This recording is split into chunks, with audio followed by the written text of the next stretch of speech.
جنگل کے کنارے ایک چھوٹا سا خرگوش ببلو رہتا تھا۔ وہ بہت شرارتی اور ہر وقت ادھر ادھر کودتا پھرتا رہتا تھا۔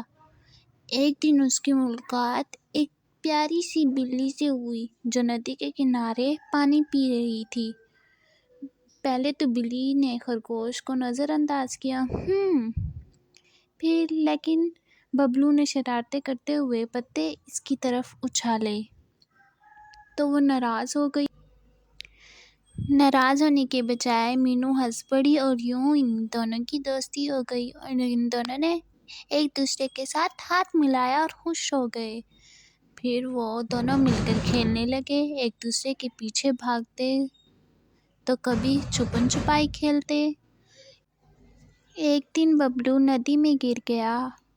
پانی کا بہاؤ بہت تیز تھا تو اسے مینو کی بہت یاد آئی۔ مینو جلدی سے اس کی طرف بھاگی اور ایک لمبی ٹہنی اس کی طرف بڑھائی جسے پکڑ کر ببلو کنارے پر آ گیا۔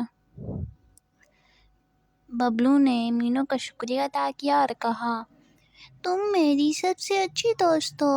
مینو نے مسکرا کر کہا، دوست ہمیشہ ایک دوسرے کی مدد کرتے ہیں۔ ایک دفعہ کا ذکر ہے، ایک چھوٹی سی پری نوری ایک چمکتے ہوئے جادو والے شہر میں رہتی تھی جس کا نام روشن نگر تھا۔ یہ شہر ہوا میں تیرتا تھا، جہاں بادل مٹھائی کی طرح نرم تھے اور رات کو ستارے زمین پر چمکتے تھے۔ نوری کے پاس ایک چھوٹی سی جادو والی چھڑی تھی، لیکن اسے صرف ایک ہی بار کسی خاص کام کے لیے استعمال کرنا تھا۔ وہ سوچتی رہی، میں اپنی جادو والی چھڑی کو کس کام کے لیے استعمال کروں؟ ایک دن نوری نے دیکھا شہر کا نور کا درخت جو پوری دنیا کو روشنی دیتا تھا مدھم ہو رہا ہے۔ اگر وہ بجھ جاتا تو سب اندھیرے میں ڈوب جاتے۔ نوری نے ہمت کی اور اپنی جادو والی چھڑی کو گھمایا۔ چھڑی سے ایک روشنی نکلی اور سیدھا نور کے درخت تک جا پہنچی۔ درخت روشن ہوا اور دوبارہ سے چمکنے لگا۔